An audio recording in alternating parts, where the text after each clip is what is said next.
Okay, let's start. Thank you for attending. My name is Ernie Delgado. I'm the CEO and co-founder of Beyond Technology Education. We've actually been working with schools in the K-12 environment for 18 school years. Actually, have been involved in EdTech for 28 years, and so I've seen a lot of things come and go.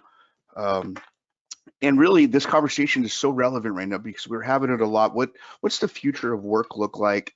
And do our classrooms and our schools have the ability to prepare students for that future? And it's a really good question to have because um, this is really an important part of our jobs and making sure that students have the abilities and have the tools and the skills to be ready for the future. So, I go travel around the country, and obviously, I'm exaggerating with this photo. The classrooms don't look like this. Obviously, they're in color, but they do oftentimes look like this. I've seen that exact desk all over the country, and it's kind of where we need to start this conversation and rethinking, from the ground up, what it is that we are preparing students for. And what should we really help them? What tools should we have available for them, not only to learn, but to collaborate, to create, to share, to nurture, to invent. Learning is really changing because our students are becoming so much more sophisticated than they were. They're ready for a challenge. And so, what I'm asking schools is, what are you doing to prepare for that, and how are you challenging your students? Because if you look at the conversations that we're having, again, back to the concept of the future of work, a very interesting thing is happening, right? Kind of a similar thing to what was happening back in the 60s and the 50s when my father was in high school and middle school, and they were talking about putting a person on the moon. That was overwhelming.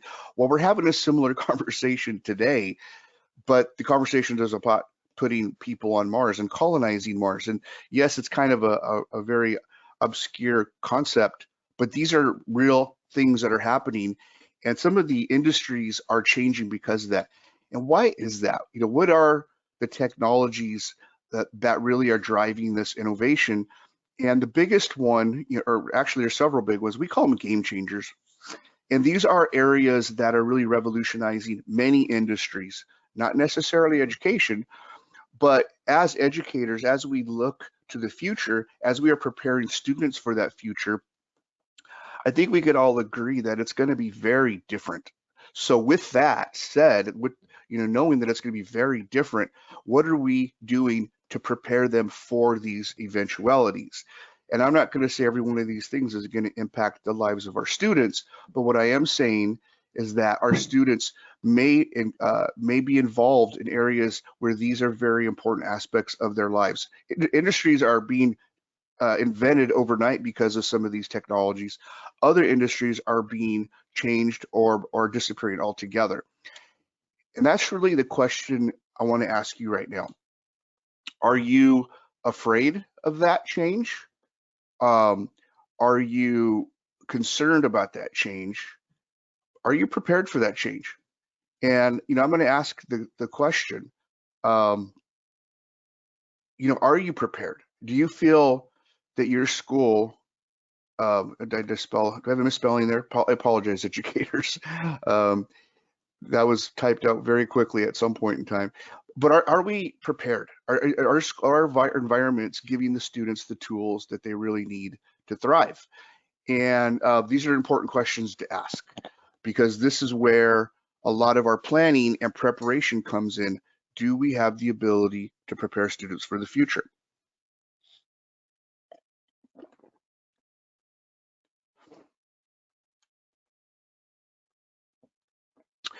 Well, the good news is most of you agree that you are prepared. So this is amazing. So this conversation, I think, will challenge you in a new way because there's some things coming out, uh, you know, industry-wise that are really changing that perspective.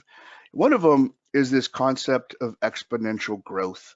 And I really think this is an important concept to understand because the foundation of this principle was another principle that we started back in the 50s and the 60s called Moore's Law. Moore's Law. Gordon Moore was an engineer, and he was one of the inventors of the microprocessor. And the law was that microprocessing power would double every 18-ish months. It's changed a little bit, but they call it Moore's Law because it's actually held true. Just like Newton's laws of physics, Moore's law of computer processing power has doubled pretty much consistently for over the last, over every year or every 18 months for sure. And it's driven all sorts of other crazy innovations. For example, a lot of industries grow traditionally. They maybe grow slowly, or they double. 2 plus 2 is 4, 4 plus 2 is 6, 6 plus 2 is 8, 8 plus 2 is 10. But an exponential growth, which we're experiencing now in many industries, is very different. It grows exponentially. 2 times 2 is 4, 4 times 4 is 16, 16 times 16 is 256. 2 more iterations and we're at well over 1 billion. I can't even count. I don't even know what that number is.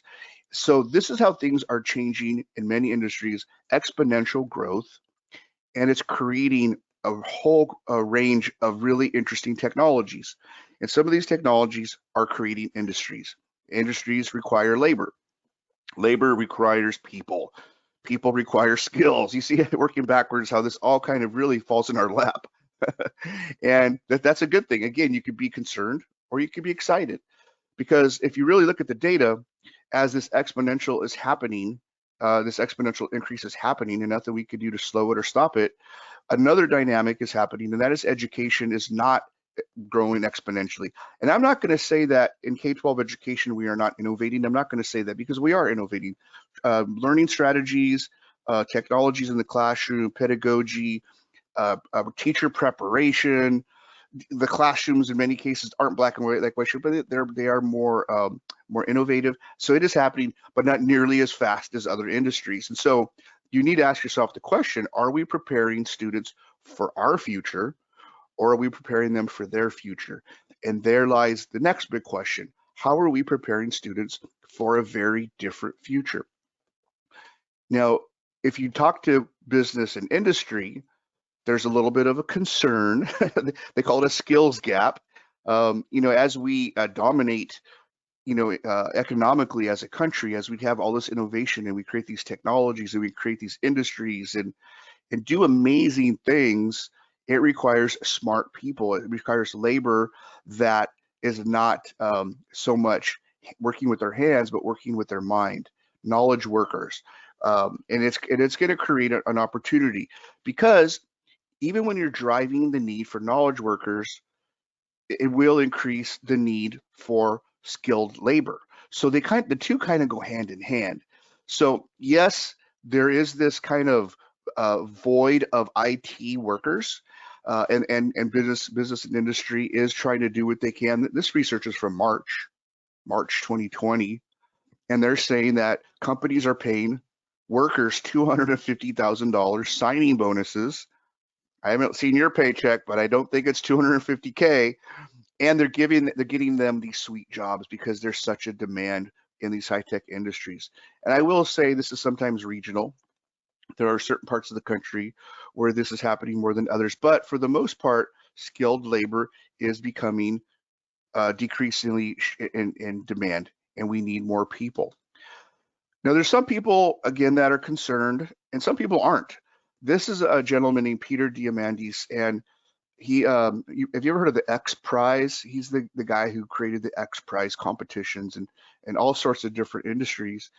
And yeah, he looks at the labor statistics today, and he's done the extrapolation and the mathematics and looked at the trends, and he does see that there's going to be a shift in needs and skill sets. But the shift, in his opinion, is a good shift because it will require more jobs. So again, you can either be afraid of this situation, or you could be aware of it and prepare for it. And many of us are aware of it and are preparing for it. Many of you are here to get more aware of it so you can be prepared for it. Ultimately, this is our objective: to understand the landscape of the future of work is changing, and to make sure that we are developing methods to be sure that students are prepared. That's all. That's all we're trying to do. So, there's people that are helping. They're aware of what these things are, and so I think it's our job as educators to kind of keep an eye out. What are those trends? What are we looking at? What are the disruptive innovations? Those buzzwords that are becoming more and more real, especially for our students. What are they? Um, so the interesting thing is that a lot of people agree that although technology will become important and it will take over and innovation is changing industries, it's also creating other types of jobs. Like we're so concerned about robotics, automation, and machine learning, which is a concern because that those three things combined are replacing human interaction, human labor. However, robotics, machine learning, automation creates a whole nother set of jobs, not to mention the people who have to take care of the robots and build the robots and install the robots. I mean, it's kind of like we're replacing one set of jobs for another set of jobs. And this is what we need to be aware of. How do we create learning opportunities so that we can maintain our leadership in this area? This is where I'm very excited that the concept of STEM, STEAM, stream for some of you, has really caught on. And there's not only conversation and resources, but there is funding and dollars and people who want to be part of this. And so, when we're looking at STEAM and we're looking at, the technology innovation component of that, a lot of it is also talking about traditional jobs that are part of those industries. Because, even though certain industries are changing, there's a couple things, a couple industries, and I'm not going to call them recession proof or automation proof, but the human component, the human mind, and the human involvement is not going away. It's going to be there. Yes, some of it will go away when it comes to manufacturing, when it comes to distribution, when it comes to transportation. Yes, those industries will be completely changed when it comes to automation, and there'll be very little human involvement. But there's other industries that will require human involvement. Healthcare, for one, retail for two. These are things that you need people involved. Healthcare alone, I'm based here in Southern California, and when I learned that the number one industry in California was healthcare, I was kind of blown away. I thought it was either Hollywood or Disneyland, one of the two. Tourism, entertainment, and those are high on the list, but doesn't come anywhere near the impact that healthcare has on the economy, not just in California, but around the country. And so as we have an aging society, which we do have, baby boomers, thank you, that comes with a whole range of services to support those people, from in-home health care to skilled nursing, to all the different medicines and technologies to keep them healthy and they're living longer. So again, jobs are disappearing, but some are kind of not going anywhere. And so the question comes back to us. Are we able to keep up with this pace of change? Well, if you keep your eye on the ball, I think it's very obvious that we can. We have all of this time. Yes, we have this this system that was developed back when farming was the main form of income creation in our country. And I have some friends that go to year-round school. They love it, but I don't know that our country's ready to change to that. I'm not going to say we're stuck with it, but we kind of have a model that's going to be tough to change. So how do we work within that model? How do we keep up with innovation? How do we make sure that we are giving the skills to our students so they are quote unquote future proof? This was a really interesting article in Forbes. And as you notice, I'm kind of, I could sit here and tell you a lot of this information from experience. I chose to actually pull out articles, and most of them are within the last year, from reputable magazines that, agree with a lot of what we're talking about here. And what this one actually was very interesting because this gave us some real data points. How do we prepare for what many people are terming the fourth industrial revolution? What are we looking at? What get the crystal ball out. Let's look into the future. And from this particular article, contributor's expertise, these are the 8 areas that he felt. This gentleman's name is Bernard Marr. He's a writer for Forbes, and he felt that these are the 8 things that really will create the right environment to prepare students for the fourth industrial revolution. He agrees with me on the STEM part: science, technology, engineering, mathematics.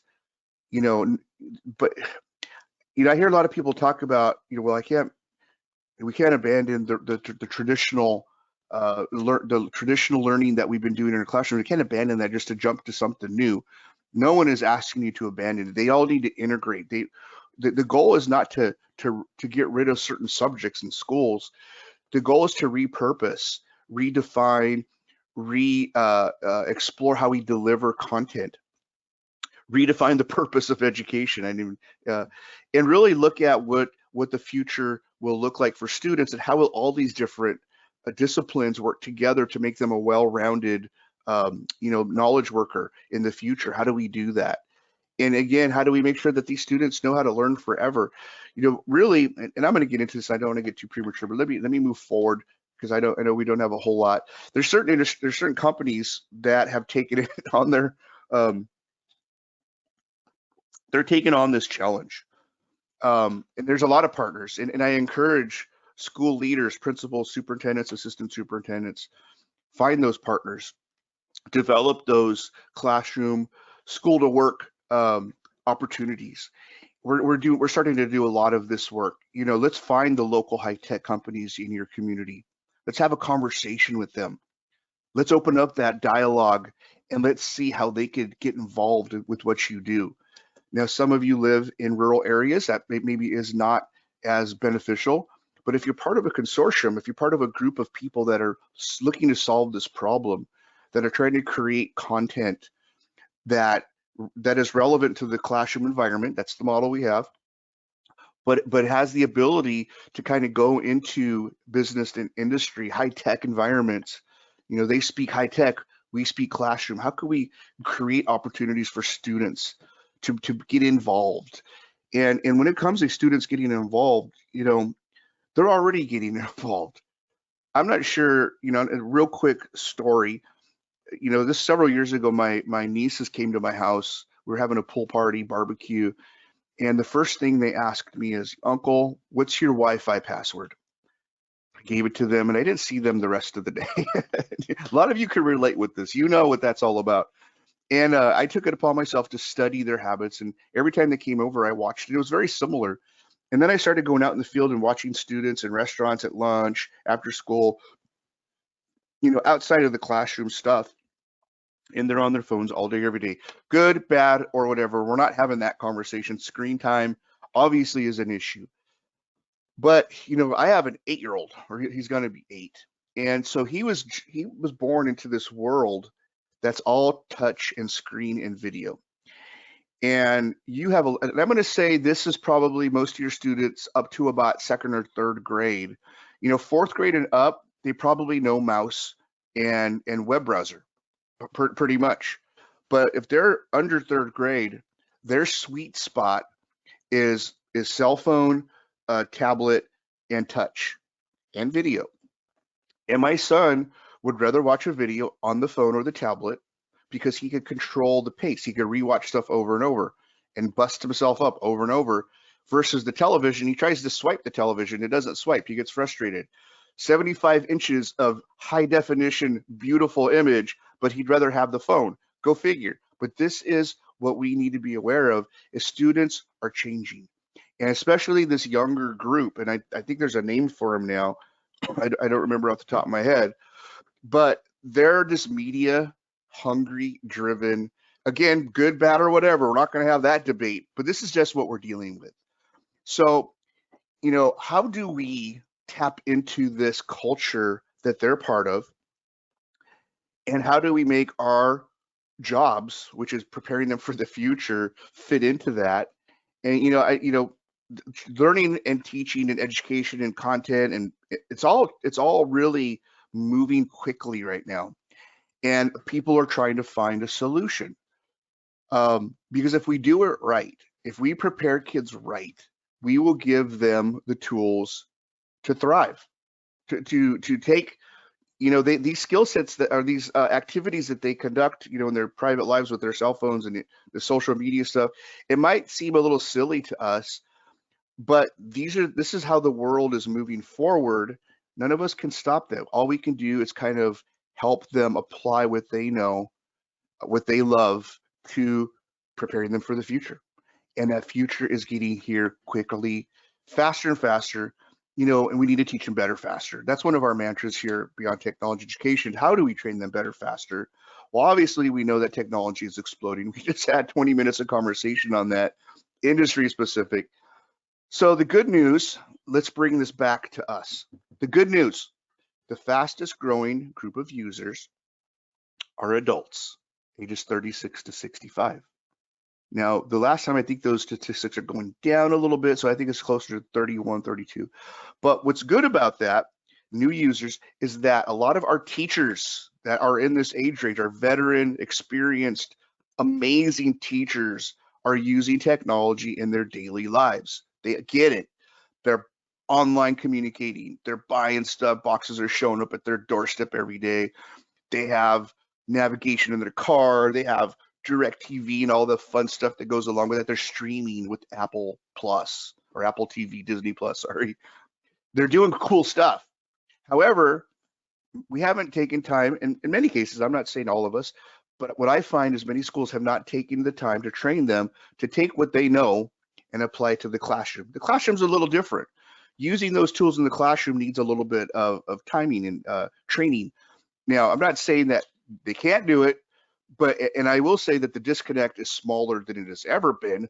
That gap between preparing, they're ready. Get teachers the training they need. We've also talked about the job market and the future of work, and how we're preparing students, and how corporate America is, not completely convinced that K-12 is doing their part to prepare students for the future. I say, no, sir. We are doing our job, and we have some methodology to help you do it better. And the other big boom, wow, world changer, game changer, was the fact that we can now afford a device for every student. Now, some of you went down the laptop, full-on, powerful laptop route.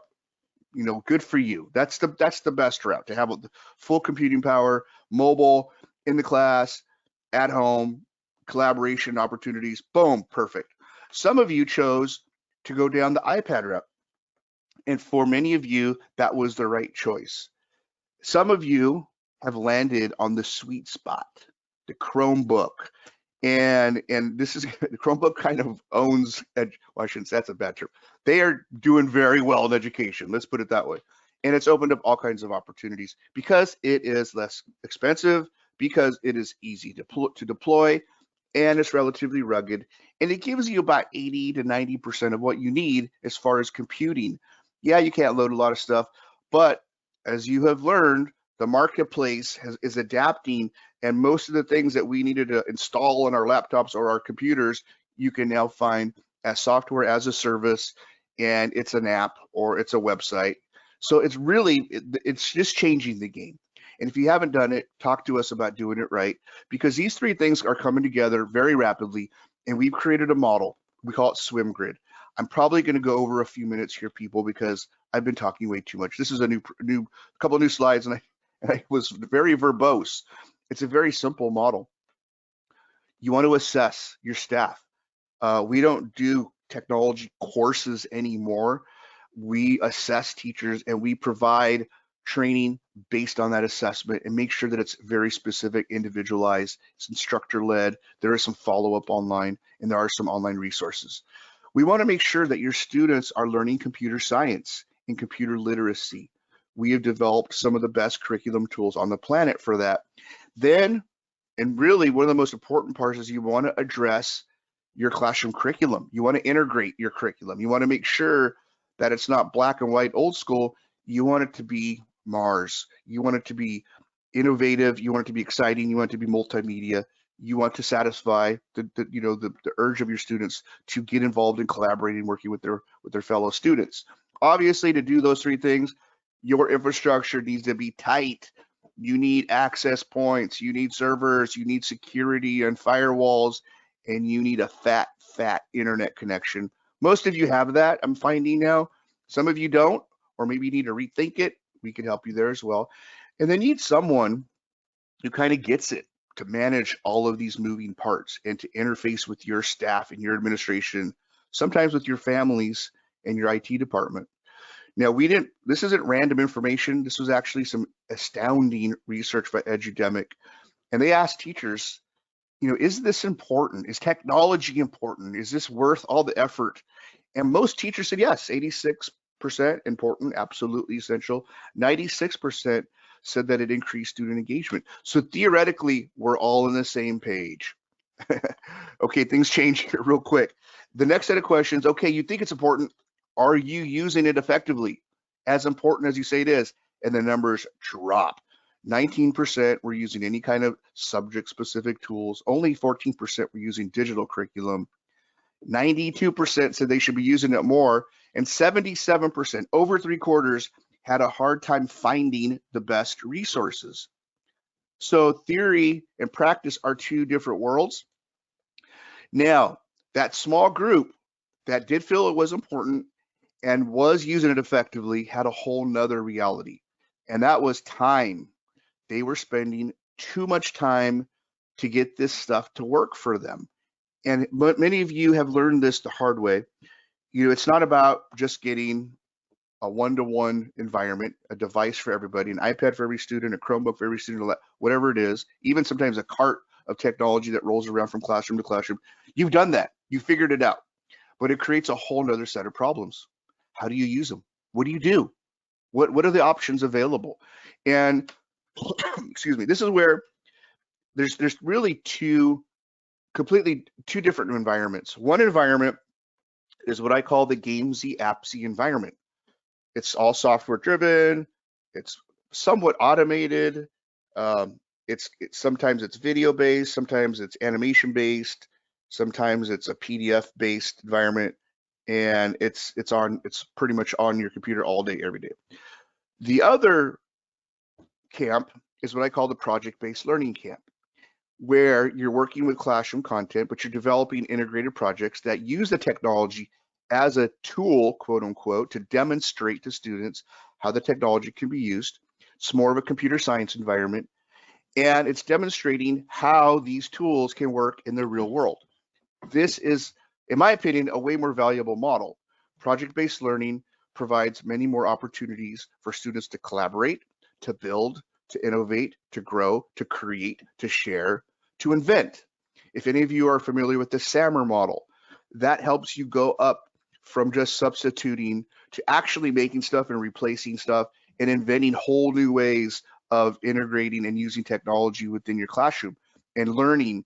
And so obviously we're on the project-based learning camp. That is what we do all day, every day. Do I say ignore gamesy appsy? No. There's going to be a balance somewhere, a happy medium where the two kind of work together. And, depending where you're at in the whole progression of technology, you want to make sure you have a healthy blend. Gamesy appsy can get expensive. If you have a game or an app for every class, every subject, every grade, you could app yourself out of business. You really want to create projects. You want to integrate stuff. So if you could have a look at this list here, I'm very proud of this because it kind of gives you a visual. I'm a visual learner. And what I find is that a lot of people think technology is level 4. It's about the fancy stuff, what I call the bright, shiny objects. It's about those innovative, really cool. And I'm not saying those aren't really neat things to do, but you can't abandon level 1 through 3 in the hope that you nail level 4. Because if you go out in the real world, yes, they want engineers that understand level 4, But if you can't do level 1 through 3 stuff, you're not a well-rounded engineer. If you can't manage a spreadsheet, you're not a well-rounded programmer. If you can't manage photo editing, you're not going to be good in virtual reality. If you can't, I mean, there's so many, these things all work together. And I'm constantly appealing to administrators, do not abandon level 1, 2, 3 skills in the hope that level 4 is going to save the day, because you might have something fancy and your families and your community may say, hey, they have a robotics team. Awesome. They're doing a makerspace. Really big. Awesome. We love these things. We want to help you do these things, but not at the expense of level 1 through 3. You need them all. Level 5 are topics that maybe we talk about these topics. So remember the list of game changers from the second slide of the or the third slide? We want to talk about these game changers, but I'm not sure you're going to be editing genes in your skull anytime soon. I'm not going to say never. You can't say never with technology anymore, but in the very near future, that's not going to happen. But students should be aware of what CRISPR is, because it's going to be a game. It's phenomenal. If you haven't studied CRISPR, gene editing, are you kidding me? To make people healthy again, to regenerate genetic mutations, are you kidding me? It's amazing. Some of you might be a little, iffy on the whole concept, but it really could help humanity in a major way. All kinds of bio technologies. Automation is happening. AI is happening. Blockchain. These are things that are really cool stuff. There's really interesting things there. Are you going to do it in your school? Probably not. But maybe you have an industry in your community that's doing these things, and we could create some projects, some case studies, some video learning, and get that information. And so we could actually put all these levels together into integrated projects. That's really the objective. Now, as far as levels 1, 2, and 3, we got you covered, people. We've developed some of the best technology curriculum on the planet.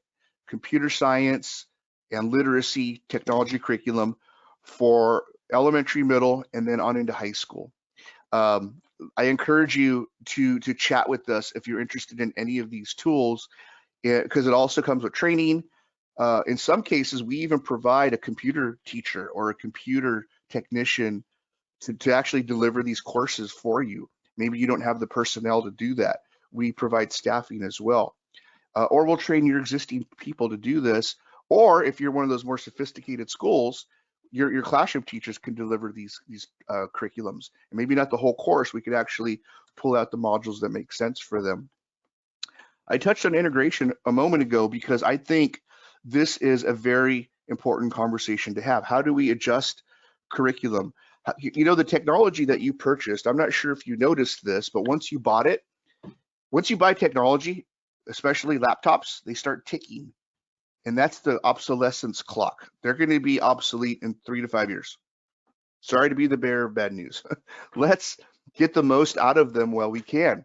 And this is where we could actually develop integrated projects. What is an integrated project? Well, we sit down with classroom teachers, or even better, a curriculum head from a department or some administrator, and talk about, where do you want your school to be with technology? Do you want to be a STEM school? Do you want to be a flipped classroom school?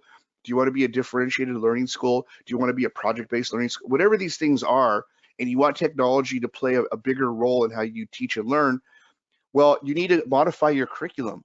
Yes, some of your textbooks and some of your digital resources, or some of your curriculums come with digital resources, but you still have to figure out how to work all these things in, and that doesn't really satisfy the project-based learning bucket. It's more automated drill and practice stuff. So how do we do that? Partner with teachers and talk about their lesson plans. How do we innovate? How do we make them better? How do we get them more technical? How do we make them more interactive, more students collaborating, learning, creating, inventing, doing? That's what a really good, proper integrated project does. And if you really want to go to the advanced level, how do we partner with local industries, local high-tech companies, or people? How can we tap into the resources available to you and really help present the future of work in your classrooms? We're a development company. We develop curriculum. We have an integration. We have integration team that creates projects all day, every day. This is where we thrive, and we want to partner with you. Now, what I am starting to notice is that a lot of these topics kind of go beyond the classroom. So if you were to leave this integration concept up to your teachers, they're going to pick the easy stuff. Take that off my plate. Do the missions report. Do the state, the state history report.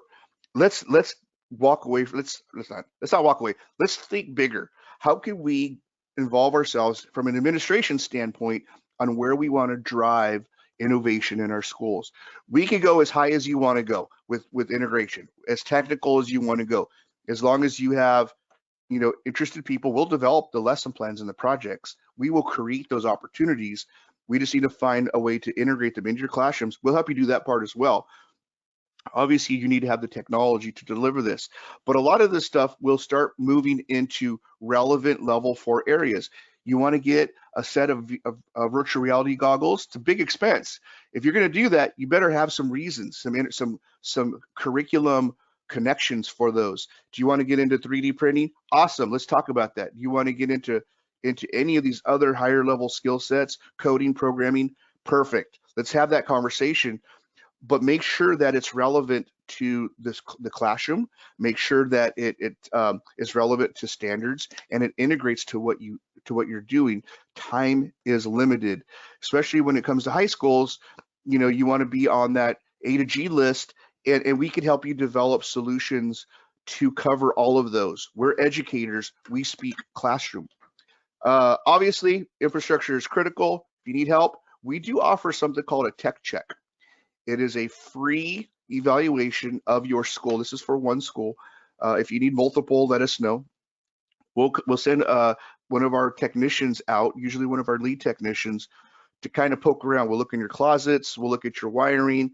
We'll look at your equipment, especially your servers and your firewalls, your access points, your end user devices, if it's laptops or Chromebooks or computer labs, even your office equipment. And we'll make recommendations on how to improve your performance, to make it faster, to make it more efficient, and to make sure that you have the latest and greatest in security. People, this is a whole nother webinar we want to do on security. Ransomware in schools is a thing now. It's becoming, there's a couple states on the East Coast, I want to say North Carolina, that are getting ravaged with ransomware, sometimes even school districts. Be aware of these things and prepare. That's the only thing you could do. And we have a preparation model that we could share with you to make sure your schools or your district, and we'll partner with your existing IT team. If you already have people, let us come beside them and help you solve this problem. Ransomware is real, and securing your students' data is critical. We can help you with that. I mentioned project managers. A lot of schools, they're doing amazing things, and if you're partnered with us, we're going to help you do even more amazing things. And you really want to get the word out. This concept of marketing is kind of lost on many administrators. We're a marketing-driven organization. I hate to tell you, this is marketing what we're doing right now. How can you start sharing to your community all the awesome things you're doing, especially if you're working with us, creating all these awesome integration projects? That's kind of where we're at.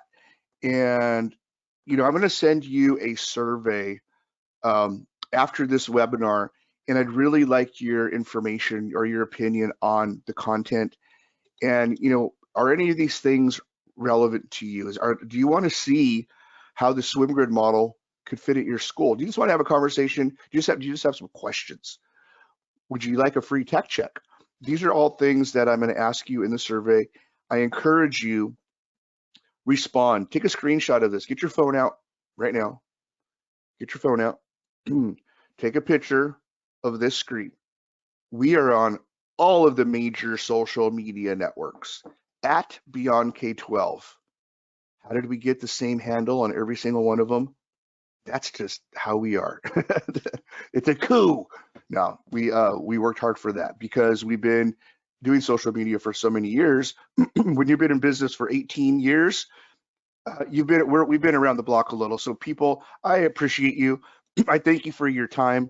I'm sorry we went over the mark. I added some new slides, and it's just information I wanted to get to you. Please, I encourage you, reach out to me, send me an email, or visit our website and respond there, any of the social media networks. And have a great day. Thank you for attending. And please, please, please prepare your students for a very different future. We need to teach better, faster. Boom, there it is. Enjoy. Thank you.